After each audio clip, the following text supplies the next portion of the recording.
Ya, chiquillos, lo que vamos a ver ahora en relación con el KPS, el producto de solubilidad, vamos a determinar aquellos factores que afectan la solubilidad que puede presentar un compuesto iónico cristalino. Ustedes, como pueden inferir, de acuerdo a lo que nosotros vimos en relación a la clase de constante de equilibrio, es lógico de pensar, por ende, debido a que el KPS se desprende de ser una constante de equilibrio, que también van a existir algunos factores que afecten la solubilidad que va a presentar un compuesto del tipo iónico cristalino. ¿Cuáles van a ser los factores que afecten la solubilidad? Para que siempre los tengan presentes. En primer lugar, y el que ya discutimos al inicio de la presentación, va a corresponder a la temperatura. Y también existen otros factores que van a afectar la solubilidad, como lo son el efecto del ion común, el efecto del pH y también, por último, el efecto salino.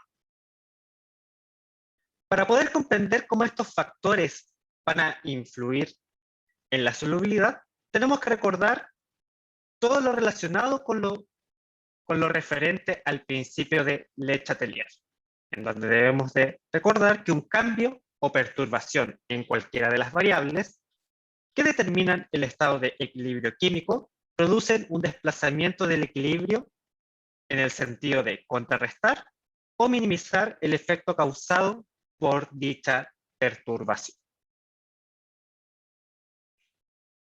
El primero que vamos a ver va a corresponder al efecto de la temperatura, en donde nosotros podemos establecer que en el mayor caso de los compuestos sólidos cristalinos, la solubilidad de los sólidos va a aumentar producto de un aumento de la temperatura, lo cual ocurre en el 95% de los casos. Para ello, tenemos que recordar que si el proceso de disolución es endotérmico, el sistema absorbe calor, por lo tanto la solubilidad del soluto va a aumentar al aumentar la temperatura. Por el caso contrario, si el proceso de disolución es exotérmico, el sistema libera calor y por lo tanto la solubilidad del soluto disminuye al aumentar la temperatura. Una consulta de aplicación. En relación al gráfico que ustedes están viendo al costado derecho de la presentación, ¿qué sal disminuye su solubilidad con respecto a un aumento de la temperatura? ¿Cuál es el nombre químico? Ya, es el sulfato, pero es de cesio. Selenio, no sé.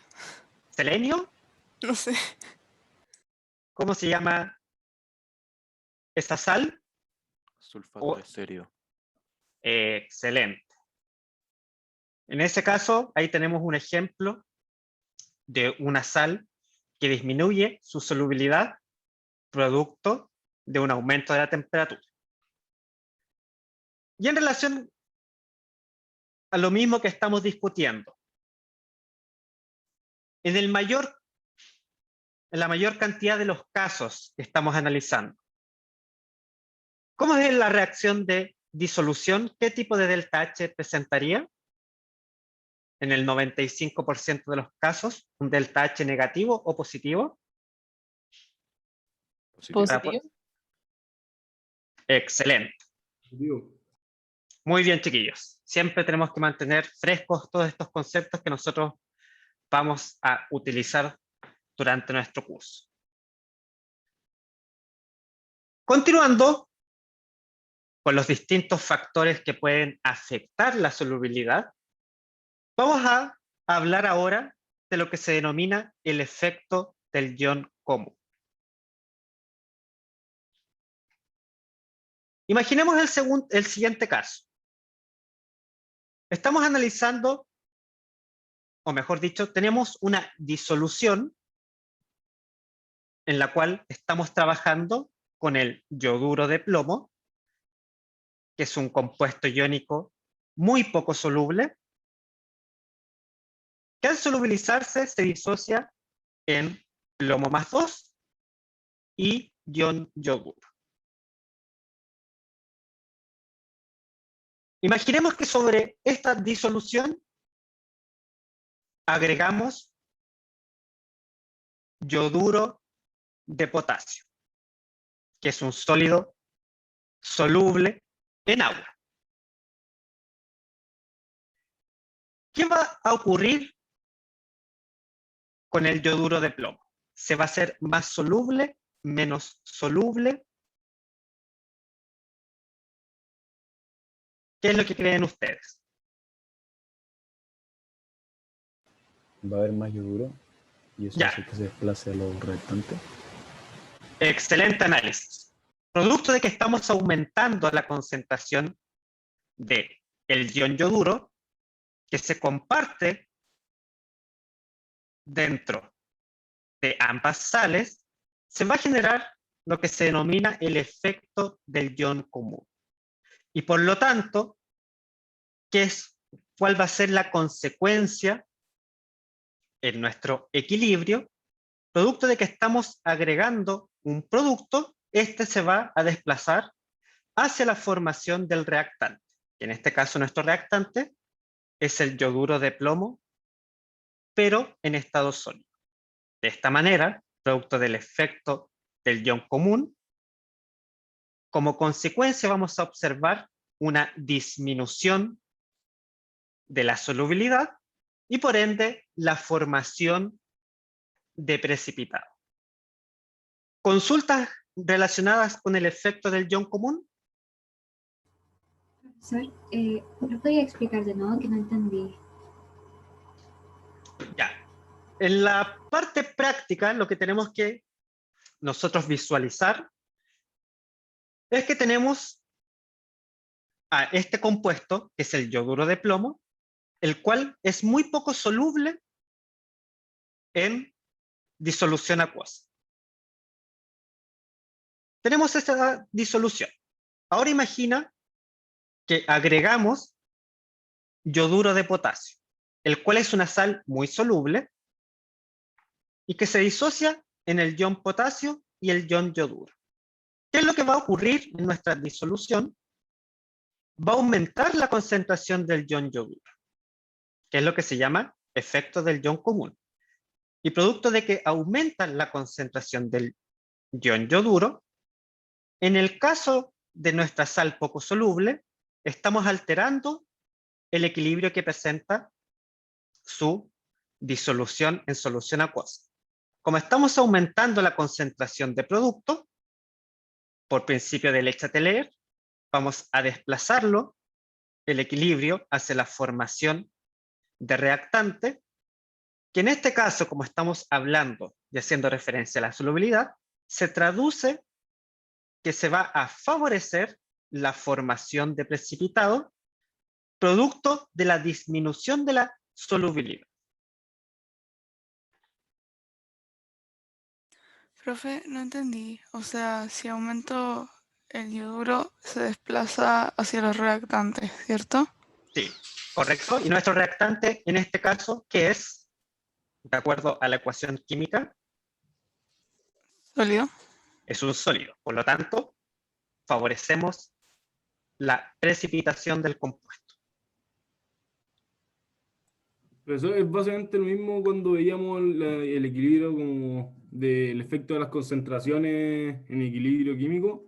Que Exactamente. si subíamos la concentración de los productos, iba a subir la concentración de los reactantes.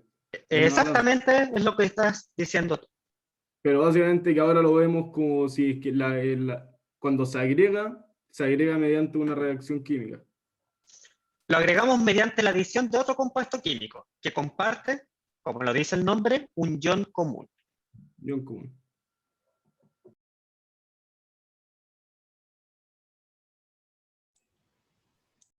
Pero, Otro profe, efecto, dígame. perdón, pero si nosotros queremos saber cuánto aumentó, por ejemplo, el ion plomo como para sacar la nueva KPS, ¿cómo lo hacemos? Consulta, ¿Con los factores estequiométricos? consulta, antes de eso, para recordar bien todos estos factores que influyen en la solubilidad. Si tú alteras la concentración del ion yoduro, que es el caso que estamos analizando, ¿cambia el valor de KPS? Sí, según yo sí. ¿Están todos de acuerdo con eso? En que si yo altero la concentración del ion yoduro... No. KPS es una constante. El QPS Exacto. sí. Excelente las dos acotaciones que hicieron. Cambia el Ah, QPS, pero no varía el valor de KPS. Varía ¿Cuál las es el único concentraciones, factor? ¿Cuál es el único factor que me alteraría el KPS? la La temperatura. temperatura. Excelente, chiquillos. Temperatura. Excelente, muy bien. Si Profe, se en dan este cuenta, caso, estamos aplicando los mismos conceptos que nosotros ya aprendimos en equilibrio químico, pero en este caso a un proceso de solubilidad. profe, en este caso el QPS sería mayor que KPS. Exacto. Y como consecuencia, favoreceríamos la formación de reactante, que en este caso nuestro reactante es un compuesto sólido. O sea, induciríamos su precipitación para restablecer nuevamente el equilibrio.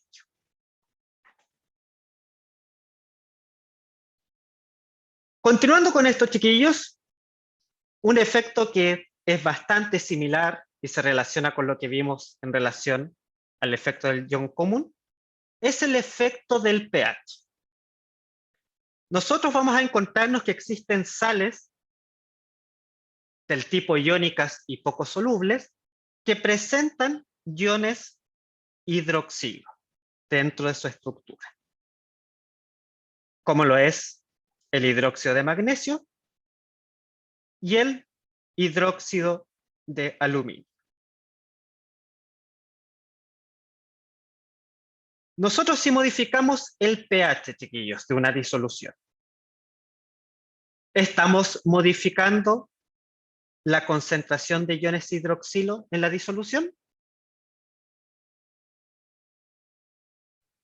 Sí, ¿Por qué razón? porque el pH en el fondo es la concentración de hidrógeno, o sea, se puede traducir a la transformación a la concentración de protones y Perfecto. la concentración de protones y de hidróxilos tienen que sumar 14. O sea, no, sumar 10 elevado a menos 14. Excelente. Como muy bien dijo su compañera, si yo varío el pH de una disolución, lo que estoy realizando es una variación de la concentración de protones. Y si yo recuerdo el producto iónico del agua, yo sé que hay un balance en las relaciones de la concentración de protones y de iones hidróxido. Por lo tanto, si altero uno, como consecuencia directa, va a variar la concentración del otro. Y eso es lo que ocurre cuando yo hago una variación en el pH. En estos casos, por el efecto del ion común y por el principio de Le Chatelier, al aumentar la concentración de OH, que sería en este caso aumentar el pH de la disolución, el equilibrio se desplazará hacia la izquierda y el compuesto sería más insoluble.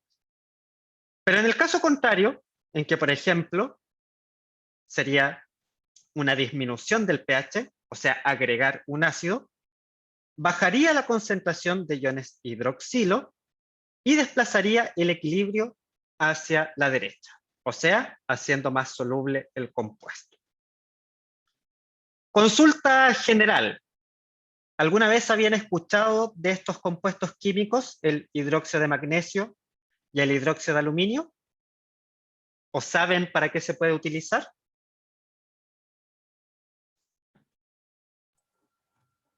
Yo he escuchado el de magnesio nomás.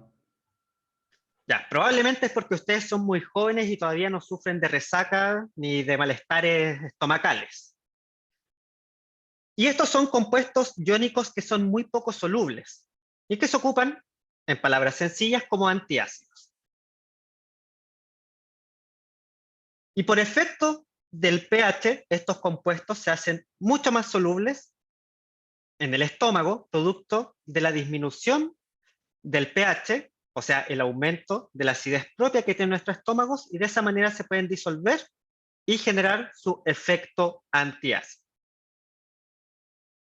De esta manera, estos compuestos que son poco solubles a pH neutro se hacen mucho más solubles en disoluciones ácidas, o sea, que presentan un pH bajo.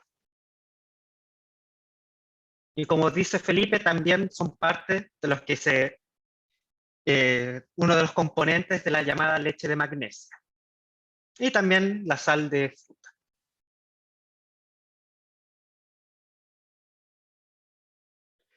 Profesor, Profe, Dígame. dale. o sea, ¿por qué al agregar el ácido se desplaza el equilibrio a la derecha? Si tú agregas un ácido, ¿qué es lo que estás haciendo? Estás aumentando la concentración de iones de protones. Por lo tanto, Ok. si aumentas la concentración de protones, estás disminuyendo la concentración de iones hidroxilo. Como estás disminuyendo la concentración de iones hidroxilo, vas a desplazar el equilibrio para estos compuestos hacia la derecha, Ya. favoreciendo su solubilidad. Ya, o sea, bajo en relación a esos compuestos. O sea, Exactamente. ya si es que me hacía ruido porque me imaginaba como todo metido en un vaso, pero ya estoy agregando ácido, entonces si una reacción total afectaría de otra manera. No sé si me explico, pero muchas gracias. Sí, entiendo. ¿Alguna otra consulta, chiquillos? Yo tengo una pregunta, es que decía como que si aumentaba la concentración de hidroxilo, aumentaba el pH. Como no entendí eso. Sí, porque es la relación que nosotros discutimos en relación de concentraciones de protones o iones hidroxilo y en función de la escala de pH. Recuerda que a pHs más bajos, hablando numéricamente, tengo soluciones que son más ácidas. Por lo tanto, si son soluciones más ácidas, tienen una mayor concentración de protones. Ahora bien, si me voy para el otro caso, aumento numéricamente el valor del pH, que significa que mi solución es cada vez menos ácida, o sea, es más básica. Y si es más básica, significa que tengo una mayor concentración de iones hidroxilo. Ah, ya, sí, perdón, gracias. Profesor, Dígame.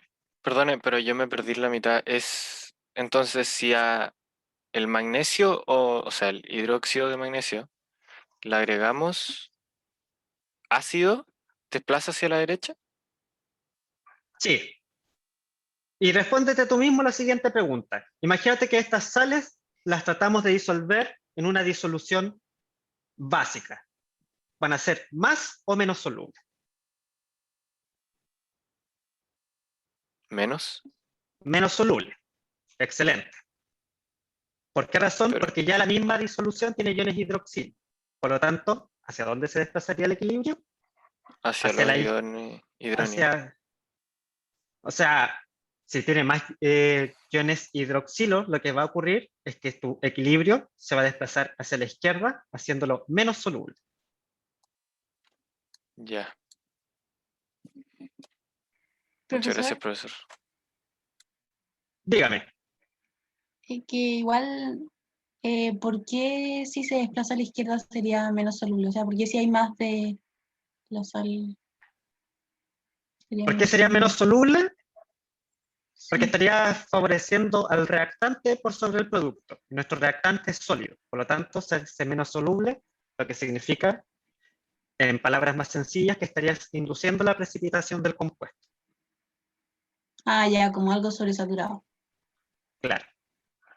Ya, gracias. El último efecto que vamos a ver, chiquillos, es el efecto salino. Y acá lo que yo represento en el gráfico es qué es lo que ocurre con un compuesto cuando yo realizo el efecto del ion común, que es nuestra curva roja, en donde nosotros ya definimos que por efecto del... Perdón, voy a comenzar de nuevo, porque estaba explicando mal. Acá tenemos los dos efectos, el efecto del ion común y el efecto salino, que es el que vamos a definir ahora. La curva azul representa el efecto del ion común. Y en este caso, como nosotros ya definimos previamente, el efecto del ion común hace que la solubilidad disminuya. O sea, favorecemos la precipitación. Existe otro efecto, que es el efecto salino, en el cual agregamos iones que no son comunes, o sea que no van a interferir en el equilibrio asociado a nuestra sal poco común, en el cual aumenta la solubilidad de nuestro compuesto. Por lo tanto, ¿qué es lo que nosotros debemos de recordar? Efecto ion común, disminución de la solubilidad. Efecto salino, que es lo contrario, o sea, no adicionamos iones comunes, se va a generar un aumento de la solubilidad.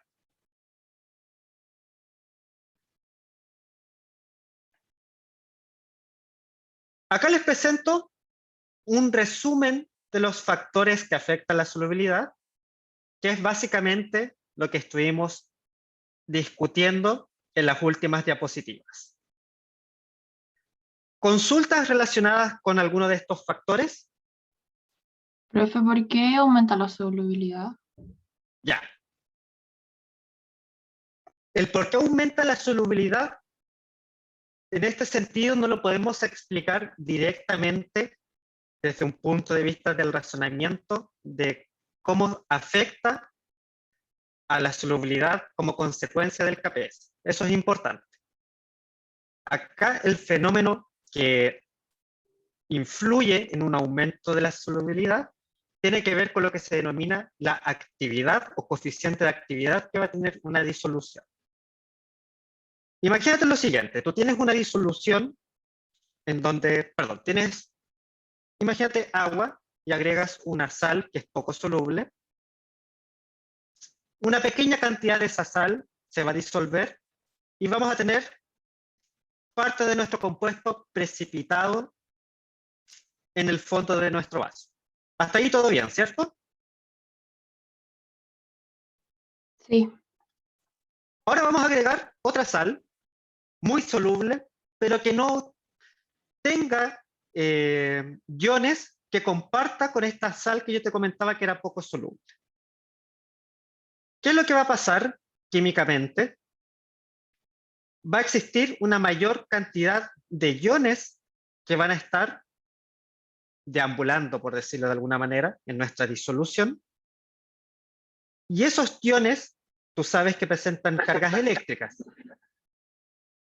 Esas cargas eléctricas van a alterar químicamente el entorno de nuestra sal que se encuentra precipitado, haciendo que esas interacciones que la mantienen precipitada disminuyan.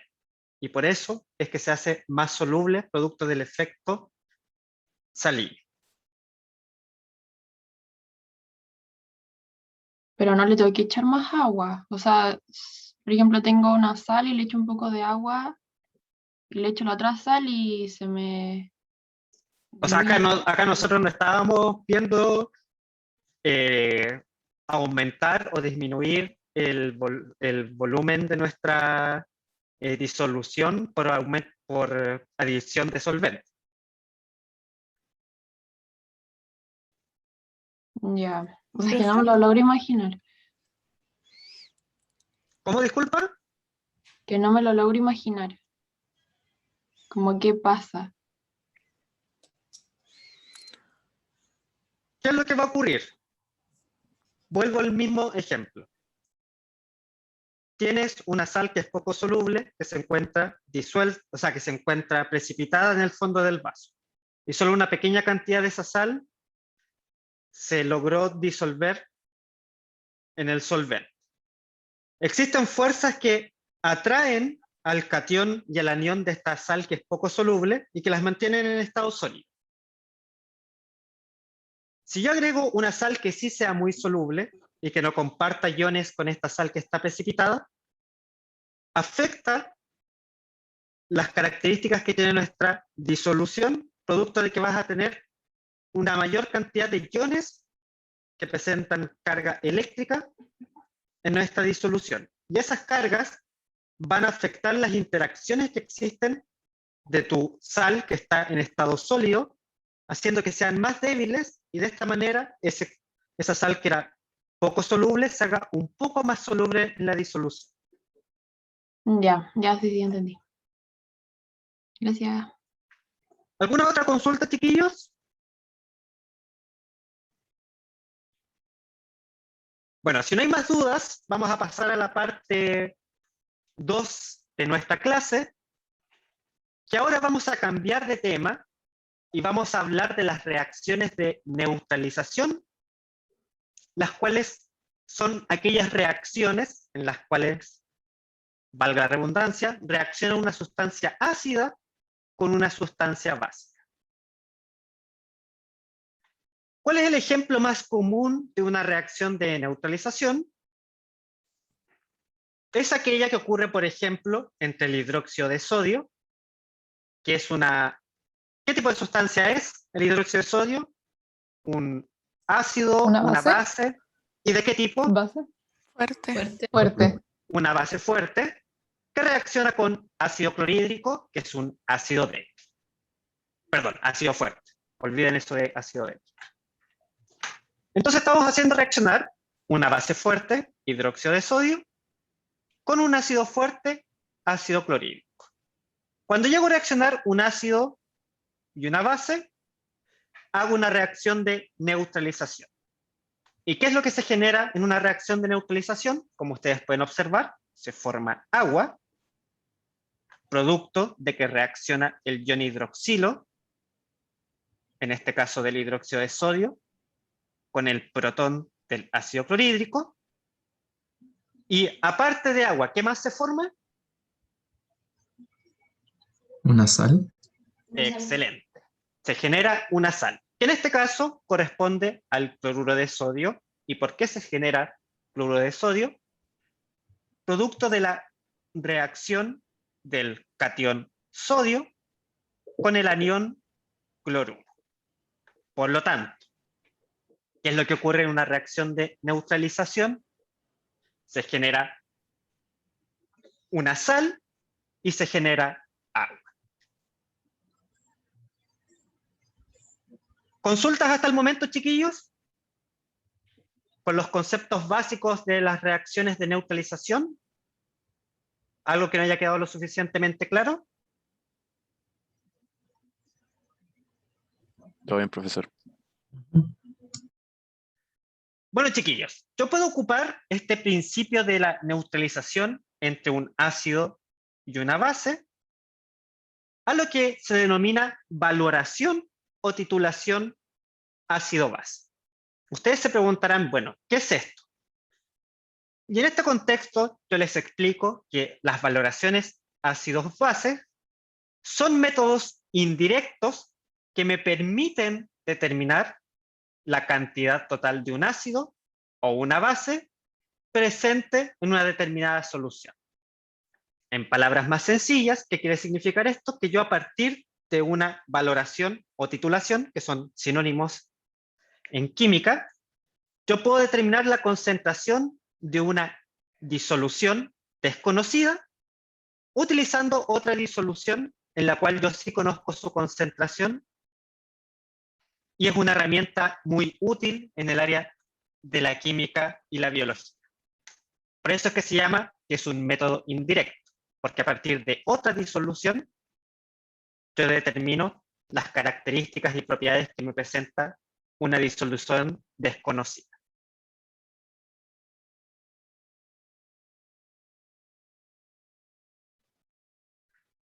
Vamos a analizar en detalle cómo es que se genera, o mejor dicho, cuáles son los principios y características que presentan las valoraciones o titulaciones ácido-base. Primero que nada, son un procedimiento experimental, en el cual consiste en dejar caer gota a gota una solución de ácido o base de concentración conocida sobre una solución problema, hasta conseguir la neutralización, lo que se reconoce por el viraje de un indicador adecuado. Y esto se representa, disculpen, por las distintas imágenes que ustedes ven en la presentación. Acá, por ejemplo, yo voy a estar buscando determinar la concentración de un ácido clorhídrico en el cual yo desconozco qué concentración tiene. O sea, solamente yo sé que es ácido clorhídrico, que es una sustancia ácida, pero desconozco su concentración. Obviamente yo conozco cuál es el volumen de este ácido clorhídrico, el cual lo puedo haber medido previamente. ¿Qué es lo que yo hago? Agrego un indicador ácido-base, el cual cambie su coloración cuando se alcance el proceso de neutralización. En este caso, uno de los indicadores más utilizados es la fenolftaleína, el cual cambia su coloración dependiendo de la zona de pH en que yo esté, en donde en una zona ácida es incoloro. Cuando estoy alcanzando la neutralización, empieza a colorarse levemente de color morado, y cuando ya estoy completamente en una zona básica, este color morado se hace totalmente intenso. ¿Qué es lo que yo utilizo para poder determinar la concentración de mi ácido clorhídrico desconocido? En este caso, obviamente, tengo que utilizar una base, por ejemplo, el hidróxido de sodio, y yo lo dejo adicionar gota a gota hasta alcanzar la neutralización, que me lo va a indicar el cambio de coloración. Yo puedo medir, obviamente, el volumen que agregué, utilizando lo que se denomina una bureta. Consultas con las características experimentales que presentan las titulaciones ácido-base. Sí, profe, pero este goteo, ¿qué me va a dar? ¿Me va a dar el tipo, si es ácido o básica a la que estoy goteando? No, yo tengo que saber, primero que nada, qué tipo de sustancia voy a neutralizar. En este caso, Ok. como yo te comentaba, lo que quiero valorar y por ende neutralizar es una sustancia ácida.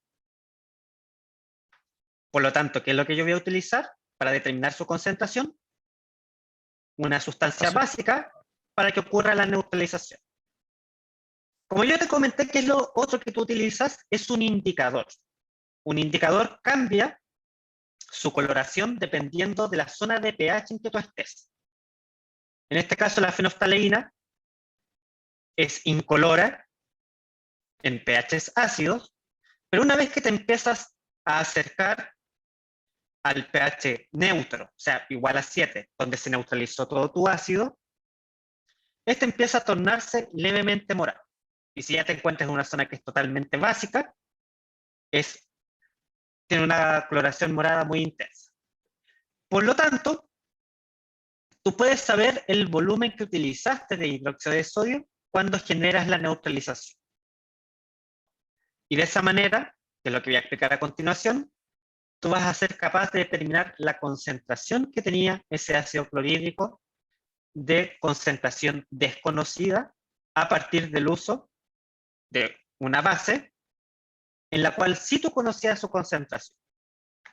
Ah, o sea, ahí podemos sacar cuánto es el volumen que necesito en este caso, en el ejemplo que usted dejó, de la base para neutralizar mi ácido, que también tiene un volumen conocido. Excelente. Es Lo que usted exactamente lo que tú acabas de mencionar. Ese es el principio de la titulación. Y de esa manera yo puedo determinar la concentración de mi sustancia desconocida, que en este caso es ácido clorhídrico.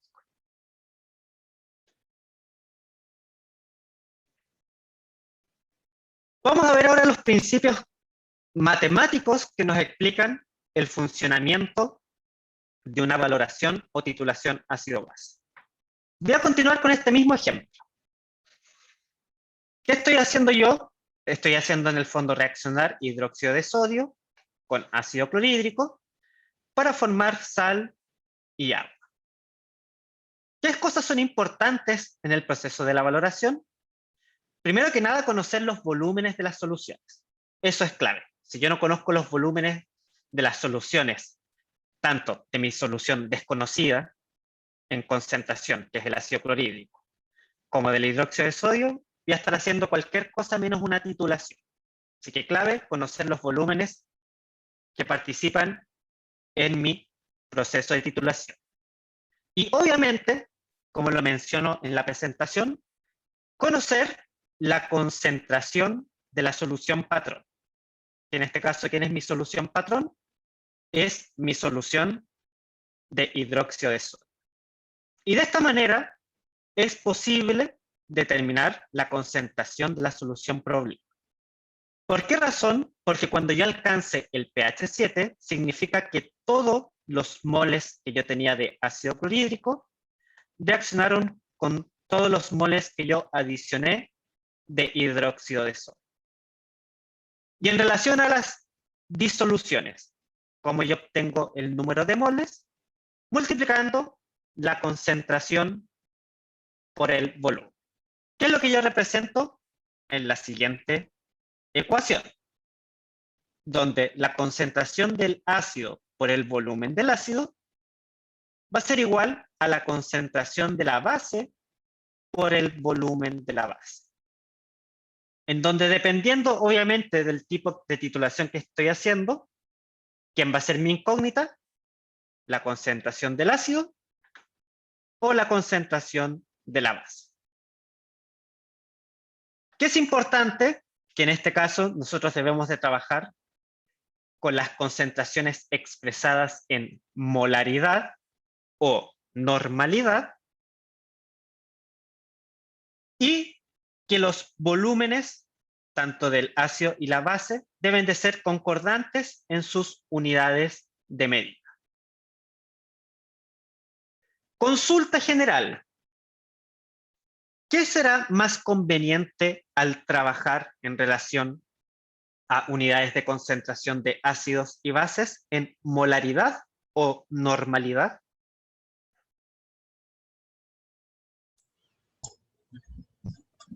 Normalidad quizá. ¿Será normalidad? Concuerdo que era normalidad. En normalidad, chiquillos. Muy bien. ¿Y por qué razón? Porque tú, cuando trabajas con normalidad, tú ya estás incluyendo dentro de esa expresión de concentración en función de normalidad los coeficientes estequiométricos asociados a la reacción de disociación. Por esa razón es mucho más conveniente trabajar con normalidad que con molaridad. Otra consulta para repasar un poco ese concepto. ¿Puede ocurrir que la normalidad sea igual a la molaridad?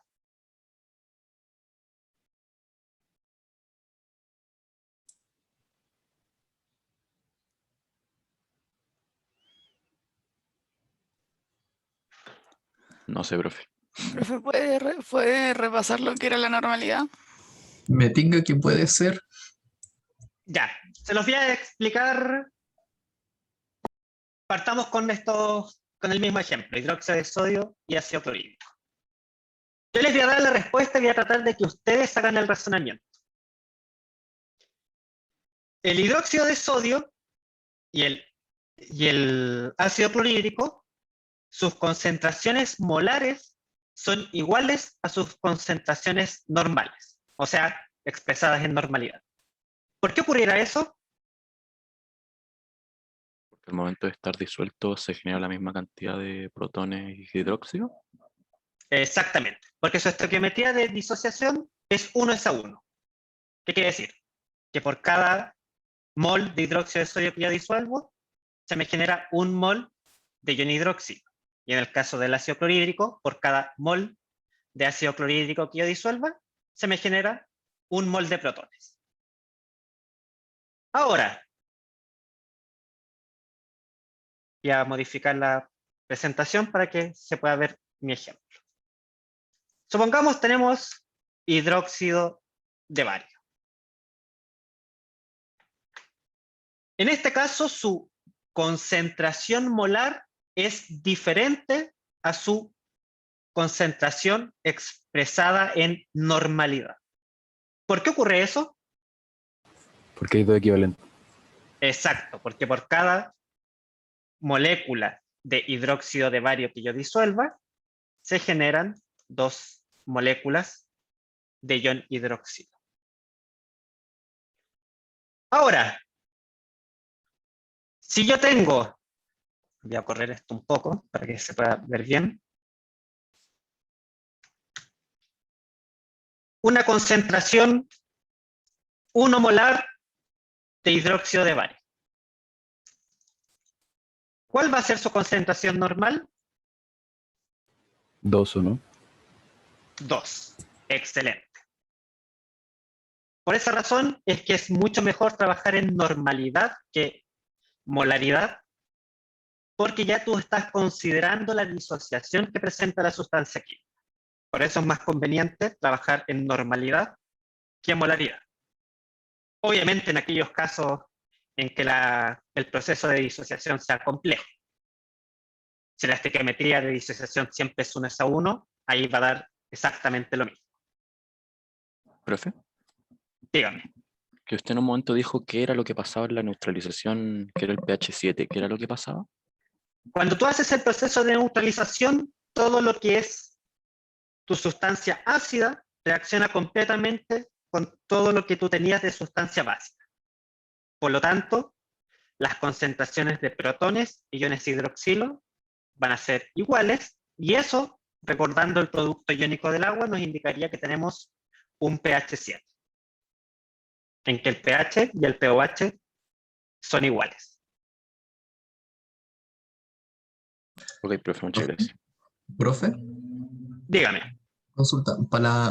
Para esto de valoración, ¿tienen que ser bases y ácidos fuertes o también pueden ser débiles? Uf, excelente pregunta. Porque tú lo puedes hacer con cualquiera de las combinaciones posibles.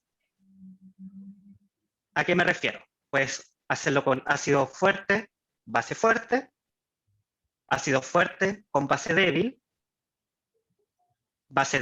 con ácido fuerte, e incluso base débil con ácido débil. Tienes todas las posibilidades posibles.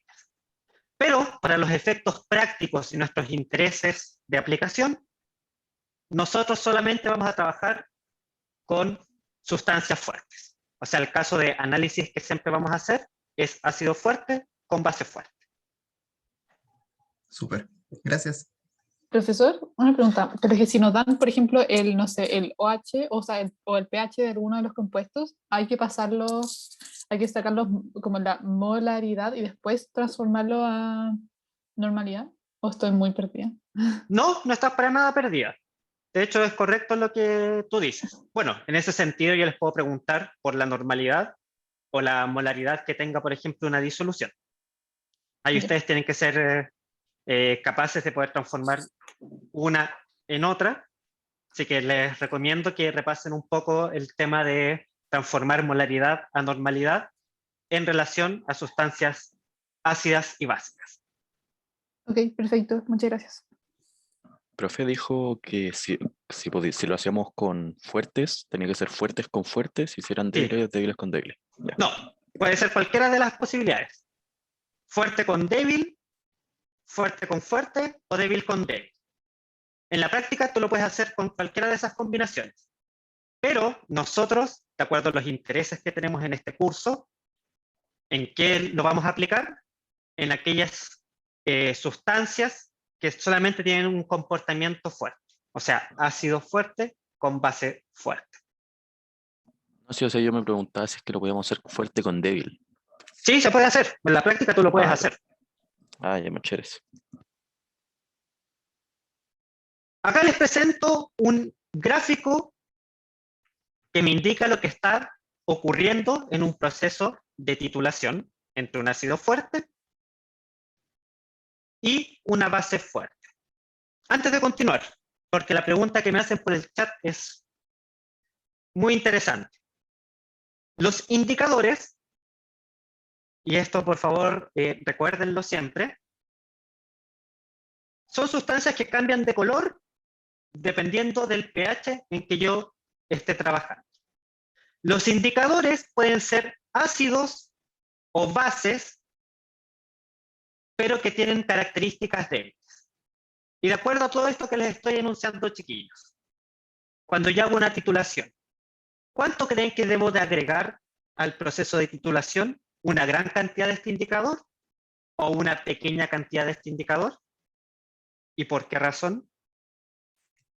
Pequeña, para que no se necesite tanto como para cambiarlo. Excelente, muy bien. Siempre se utiliza la mínima cantidad posible. ¿Por qué? Porque si no, si agrego mucha cantidad, al ser sustancias que presentan propiedades ácidos y bases, propiedades ácidas o propiedades básicas, me interferiría. Por eso es que siempre cuando se utilizan estos indicadores, la menor cantidad posible.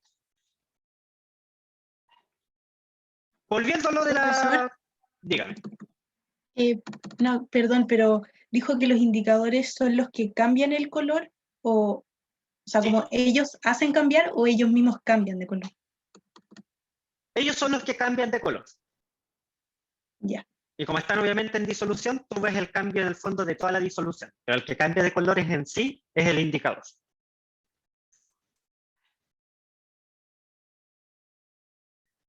Veamos acá una curva de titulación, como les había mencionado, de ácido fuerte con una base fuerte. Viendo los ejes de este gráfico, ¿cuál es mi sustancia desconocida? ¿El ácido o la base? El ácido. Exactamente. El ácido es mi sustancia desconocida porque yo lo que estoy agregando es hidróxido de sodio. Y también lo podrían haber visto inducir la misma respuesta solamente viendo en qué zona estoy partiendo. En este caso, estoy partiendo desde la zona ácida. Acá lo que se grafica es qué es lo que ocurre con el pH a medida que yo estoy agregando distintos volúmenes de mi solución de hidróxido de sodio. Y como obviamente estoy agregando una base, ¿qué es lo que yo voy a observar? Obviamente va a ser un aumento del pH, producto de que estoy agregando hidróxido de sodio. ¿Cuál es el punto más importante dentro de esta curva de titulación? Es lo que se denomina el punto de equivalencia, en el cual mi pH es igual a 7. A partir de los datos de mi punto de equivalencia, es que yo determino cuál es la concentración de mi sustancia desconocida. Ahora, si esto lo grafico en función de los cambios de coloración que yo voy a ver en mi disolución, en este caso ocupando fenolftaleína como indicador, quién es la sustancia que cambia de color. Como les había dicho, la fenolftaleína es incolora a pH ácido. Por lo tanto, al principio, mi disolución va a estar incolora. A medida que aumente el valor del pH, o sea, a medida que agregue hidróxido de sodio, va a llegar el punto de equivalencia donde voy a ver que existe una leve coloración de mi disolución. Esto me va a indicar que me encuentro en el punto de equivalencia. De todas maneras, si yo quisiera seguir agregando hidróxido de sodio para ver qué es lo que ocurre con la coloración, ¿qué es lo que observaría? Que va a aumentar y se va a hacer muy intensa esta coloración en toda la disolución.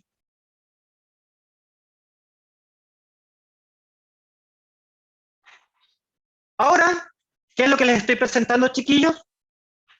La misma titulación, pero inversa. Ustedes se preguntarán, ¿pero qué dijo profesor? Bueno, ahora, ¿quién es mi sustancia en la cual yo no conozco mi concentración? ¿Cuál sería? Una base. Hidróxido de sodio. La base. sería el hidróxido de sodio. Por eso es que en la curva de pH estaría en un pH cercano a 14, que es la zona de pH de las sustancias básicas. Y puedo ocupar exactamente el mismo principio. ¿Qué es lo que va a ocurrir? Solamente que la curva se me va a invertir. Como les había mencionado, en este caso partiríamos desde un pH básico, alcanzaríamos el punto de equivalencia, y luego de alcanzar el punto de equivalencia, si yo quisiera seguir agregando ácido, luego pasaría a la zona ácida. Pero es exactamente el mismo principio. Consultas, chiquillos, porque ahora vamos a comenzar con la sección de ejercicios relacionados con valoraciones ácido-base. ¿Algo conceptual que no haya quedado lo suficientemente claro? Profe, yo quedé con la duda cuando dijo que de pasar de molaridad a normalidad era como multiplicando por el número de iones o algo así. Es en función de la estequiometría que tenga, para pasar de molaridad a normalidad. Por ejemplo, si, volviendo al ejemplo del hidróxido de bario, que cuando se disocia, genera 1 mol de bario, pero 2 moles de hidróxido de sodio. Por lo tanto, si yo quisiera expresar la normalidad de esa disolución, tendría que multiplicar por 2 la molaridad. Ah, pero sería como solo los iones de OH. No como el Claro. de bario, no me importaría. Claro, el de bario no es el que me interesa a mí, es el de OH, y en el caso de un ácido, de protones, o sea, H+. Ya, eso, muchas gracias.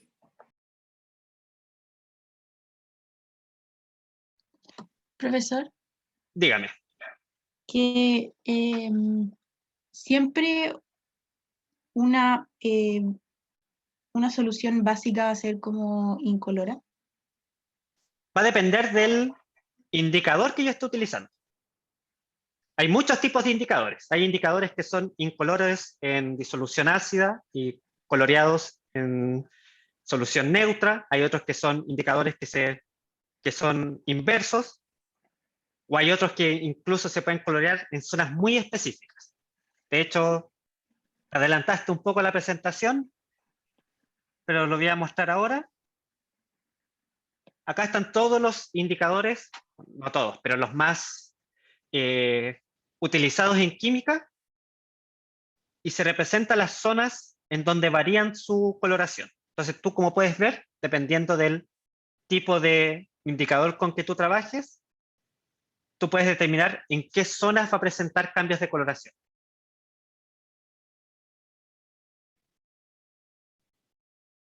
Profesor, Dígame. que si usamos el mismo indicador, la solución se irá como saliendo el color o Exactamente. Viendo lo último relacionado al ejemplo de que tú estuvieras, en este caso, determinando la concentración de hidróxido de sodio, y tú le agregaras el indicador, partirías de una disolución muy coloreada y terminarías con una disolución que no se encontraría coloreada. Profe, Gracias. Dígame. el punto de equivalencia es como el punto en donde como nos dice que o sea, es el punto donde el volumen de lo que nosotros agregamos genera una igualdad de concentración de hidrógeno y hidróxido, ¿no? Exactamente. Y con eso podemos determinar la concentración del otro ácido o base que no conocemos. Exactamente. Entonces nosotros tenemos que usar más que nada el punto de equivalencia para los ejercicios. Sí. Y por ejemplo, eso es lo que vamos a hacer ahora. Yeah. Ejercicio de aplicación 1. Para neutralizar 25 ml de una solución de hidróxido de sodio de concentración desconocida, se utilizan 23,5 ml de una disolución de ácido clorhídrico, 0.1105 normal. ¿Cuál es la concentración de la solución de hidróxido de sodio? Vamos a analizar. Como nosotros estamos neutralizando, y de acuerdo a lo que habíamos establecido previamente, podemos relacionar que todo lo que agregamos, en este caso, de ácido clorhídrico, va a reaccionar completamente con todos los moles disponibles de hidróxido de sodio, realizando la reacción de neutralización, que para ello fue necesario utilizar 23,5 ml de ácido clorhídrico. Entonces, por eso, y de acuerdo a lo anterior, yo puedo ocupar esta relación, en que el volumen del ácido, por la concentración del ácido, va a ser igual al volumen de la base por la concentración de la base.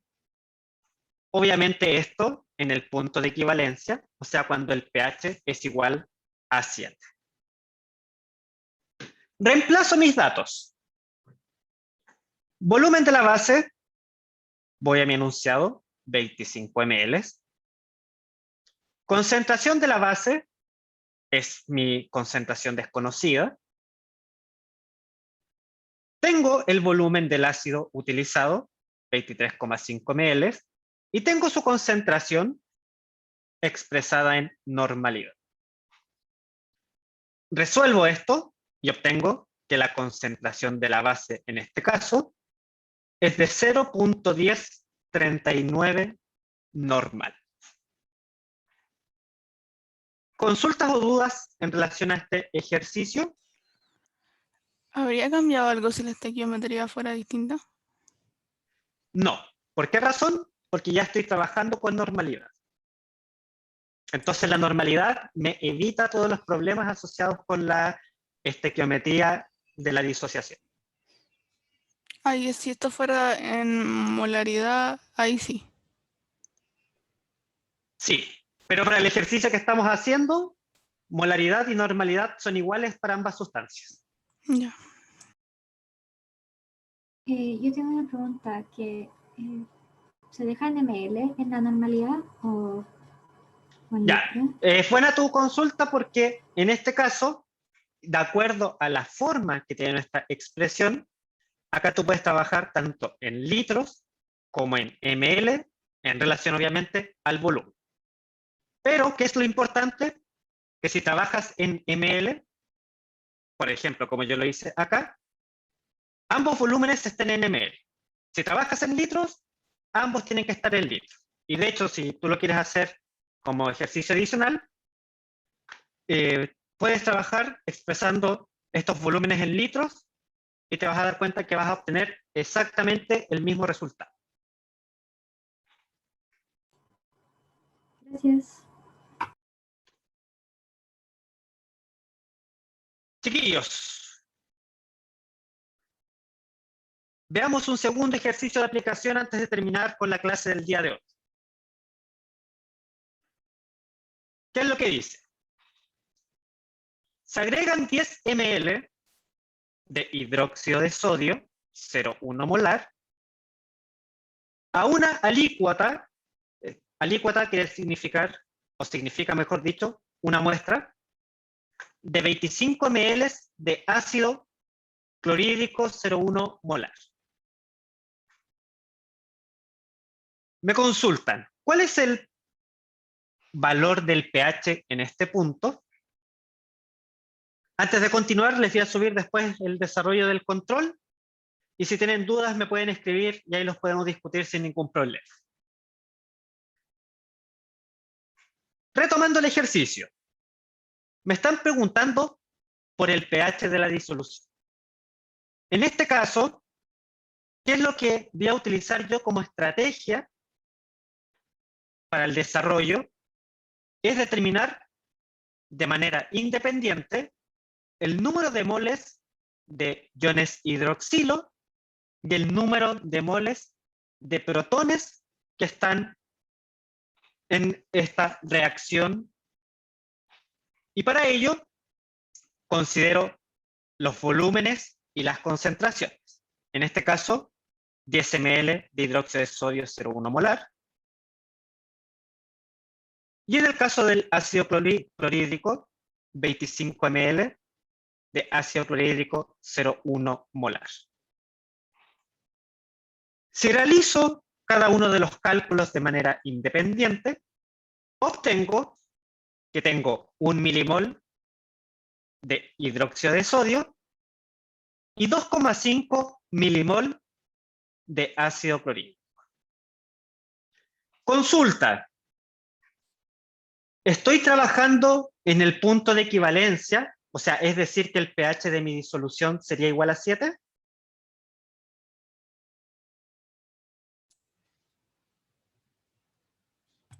No. Excelente. ¿Y por qué razón no estaría en el punto de equivalencia?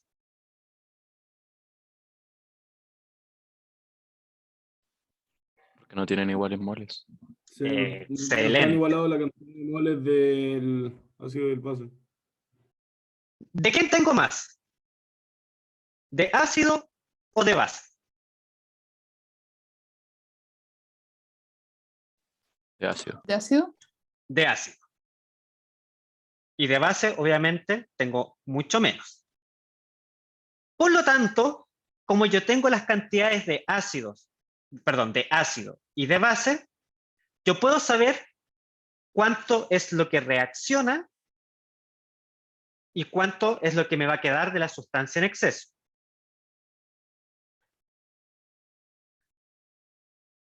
De acuerdo a lo que tengo acá, yo puedo establecer que 1 milimol de hidróxido de sodio va a reaccionar con 1 milimol de ácido clorhídrico.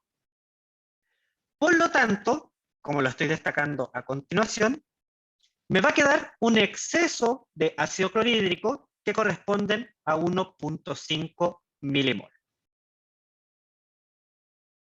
Como tengo la cantidad de protones que quedaron en exceso luego de la reacción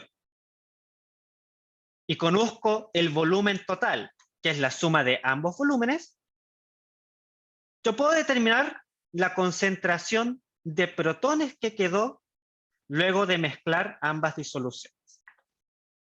En este caso, corresponden a 0,043 molar. Como conozco la concentración de protones, luego puedo establecer el valor de pH, que para esta disolución es igual a 1,37. ¿Dudas o consultas en relación a este ejercicio? Sí, yo no entiendo por qué como que restamos los moles entre los Porque en este base y caso, ácido.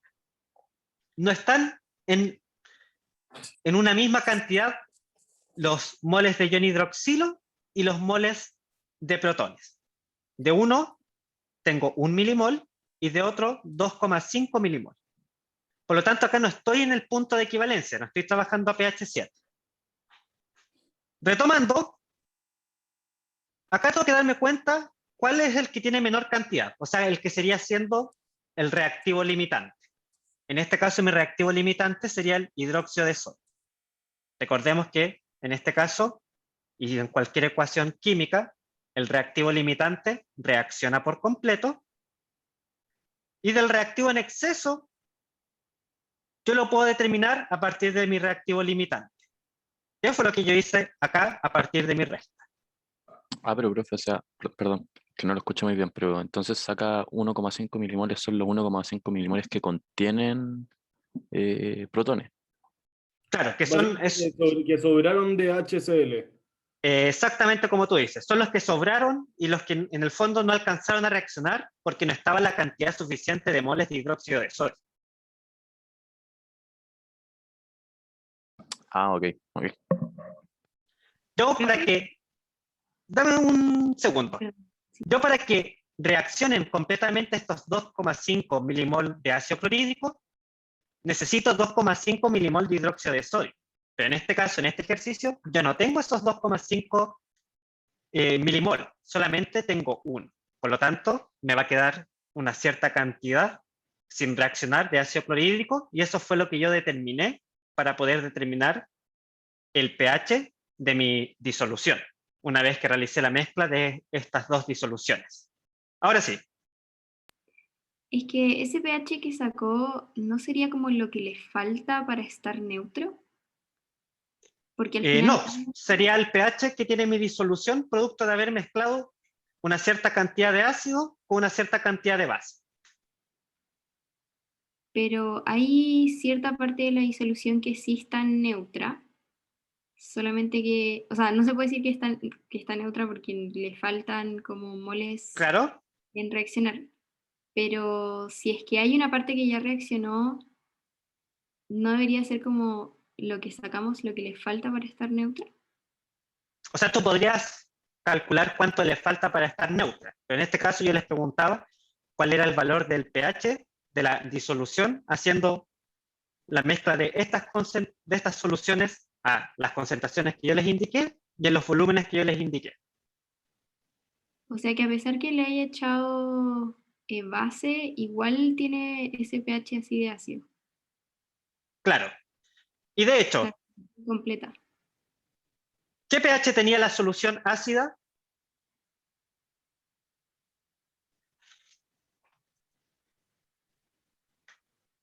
¿Qué valor de ¿El HCl de inicio? ¿Sí? ¿Qué pH tenía?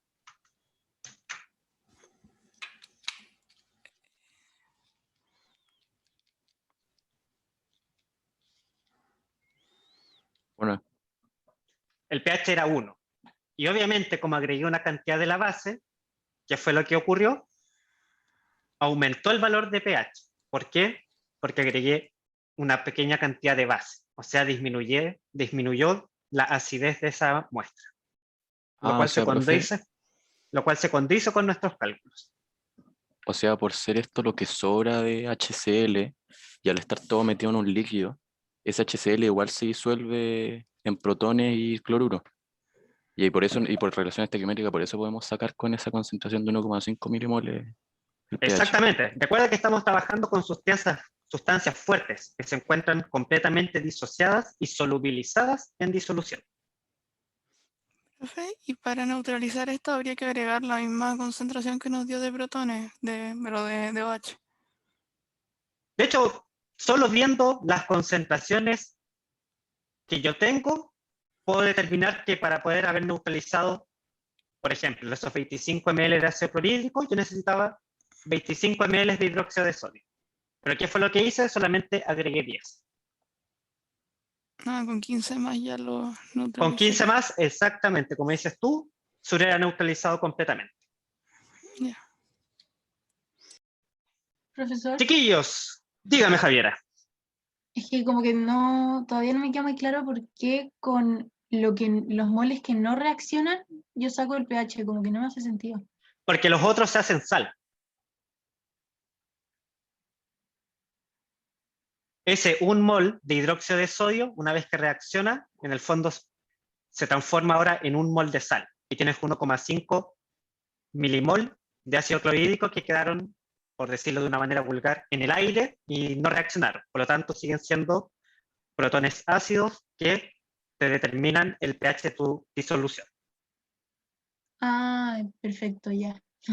Gracias. Profesor, Dígame. o sea, de haber puesto 1 milimol con 1 milimol y no sobra HCl, ¿el pH sería 7? Exactamente como tú lo dices.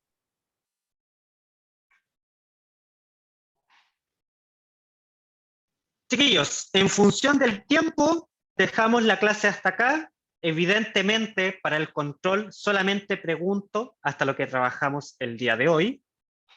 Así que solamente entra hasta la diapositiva 29. De todas maneras, eso yo lo voy a poner en un mensaje. Y les voy a subir también la resolución del control. Si alguien tiene alguna duda con la resolución, después me lo envía por mensaje y yo se lo respondo. ¿Y qué otra cosa me faltaría? Bueno, también les voy a subir la resolución de los ejercicios asociados a KPS y neutralización. Aunque creo que ya se los subí de antes. De todas maneras, lo voy a verificar. Así que dejamos hasta acá la clase del día de hoy. Muchas gracias por la participación que tuvieron el día de hoy. Y como siempre les digo, cualquier consulta, correo o Canvas. Que estén muy bien, chiquillos. Muchísimas Chao, gracias. profe, Muchas gracias. Profe. Gracias. Buen fin de semana. Gracias. Chao, Chao, profe, profe. gracias. Chao, profe, muchas gracias. Igualmente para ustedes, buen fin de semana. Profe, Dígame. ¿ahora se liberan las respuestas del control Sí, en Canvas? sí, A se la deberían una. de liberar ahora. Y yo en Ya, 5 o 10 minutitos más les subo la resolución del control, porque ya lo tengo escaneado, es solamente subirlo a la plataforma. Ya, y otra pregunta, profe, cuando me dan, por ejemplo, la concentración de OH, por ejemplo, y era BA, OH entre paréntesis 2, ¿está considerando los dos OH cuando está como la disociación, por ejemplo, me dan la concentración? Ya, ojo con eso. Sí, que me estaba muy confundida. Sí. No, sí, está súper bien tu pregunta. Me refiero a que tienes que tener ojo porque eso es es clave para el desarrollo del ejercicio. Ujú. Si yo te la doy en molaridad, una sustancia que tiene una estequiometría de disolución 1:2 en relación a OH o protones, te recomiendo que la pases a normalidad. Y con normalidad ahí se te solucionan todos los problemas. De todas maneras, si tú quisieras igual trabajarlo en molaridad, debes de hacer el paso previo de decir, bueno, si esta sustancia es, por decir algo, 0,1 molar, significa que en el fondo, en disolución, me está entregando 0,2 molar de OH o protones, dependiendo del caso. Pero tienes que tener siempre ojo con eso.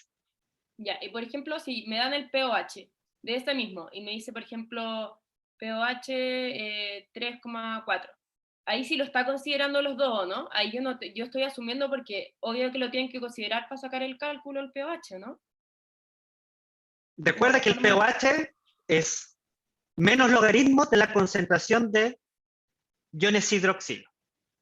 Entonces tú, una vez que, por ejemplo, anules el P, ¿qué es lo que vas a obtener? Concentración de OH. Y esa tú después tendrías que considerarla en el caso de que la estequiometría fuera 1:2. Ya, perfecto. Ya, ahí me quedó claro. Ya, gracias, profe. De nada. Que esté bien. Chao. Chau.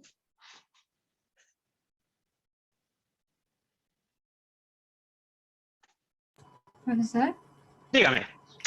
que a mí no me quedó muy claro eso, que si solo me dan la molaridad, por ejemplo, y es también uno que es como el doble.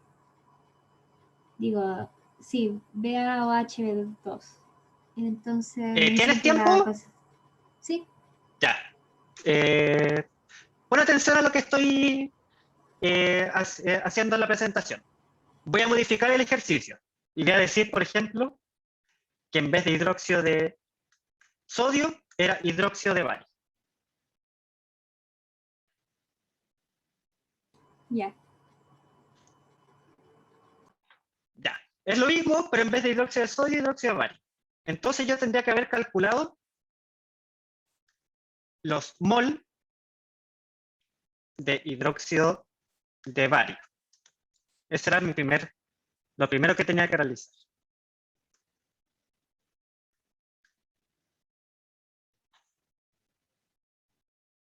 ¿Qué es lo que tendría que haber recordado yo? Que el hidróxido de bario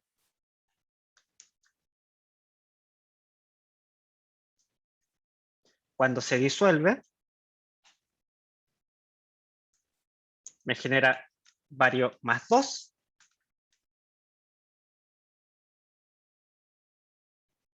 y me genera 2 iones hidroxilo. Por lo tanto, y que es lo que yo le decía a tu compañera, tú puedes decir que en el fondo, si tienes una disolución 0.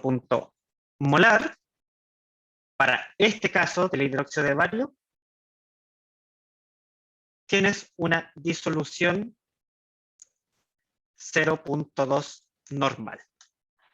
¿Por qué? Porque por cada mol de hidróxido de bario se liberan 2 mol de hidróxido de sodio. ¿Hasta ahí estamos claros? Sí. Entonces, ahora recién yo podría haber sido capaz de calcular la cantidad de sustancia, los mol de hidróxido de bario que están en la reacción.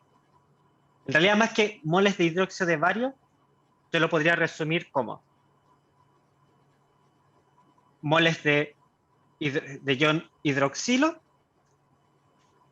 y moles de protones en disolución. Entonces, en este caso, de los iones hidroxilo, hubiera sido 0.01 por 0.2 normal. Que de todas maneras igual me va a entregar los números de moles de iones hidroxilo. En este caso, hubiera sido 2 por 10 elevado a menos 3 mol, o sea, 2 milimol. Hubiéramos realizado el mismo análisis, obviamente considerando que es, en este caso, hidróxido de bario.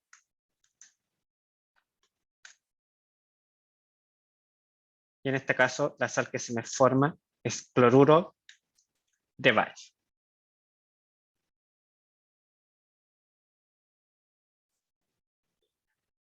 Por lo tanto, yo podría haber calculado también, para este caso, la cantidad de protones que van a quedar en exceso en la reacción.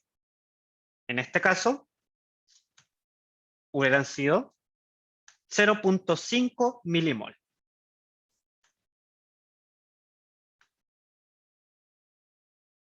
Por lo tanto, la concentración en este caso, si lo calculamos utilizando la calculadora, hubiera sido de 0.014 molar. Por lo tanto, el pH, para este caso, en el que hubiéramos trabajado con hidróxido de bario, hubiera sido de 1.85. Ya, y una última pregunta que si tuviera que sacar el pH del OH, por ejemplo, el que es 2 milimoles. Ah, ¿tú me dices solamente el del hidróxido de bario? Sí, tengo que dividirlo en el volumen final o en el volumen que tiene en ese momento. Ya, si yo te hubiera preguntado, como en el ejercicio de la prueba de hoy, solamente la del hidróxido de bario, en los 10 ml. Porque si yo te estoy preguntando como por solución 1, solución 2 y mezcla, cuando te hablo de solución 1 o solución 2, estoy hablando solamente de la disolución antes de mezclarla con la otra. Ya. Gracias, profesor. Ya.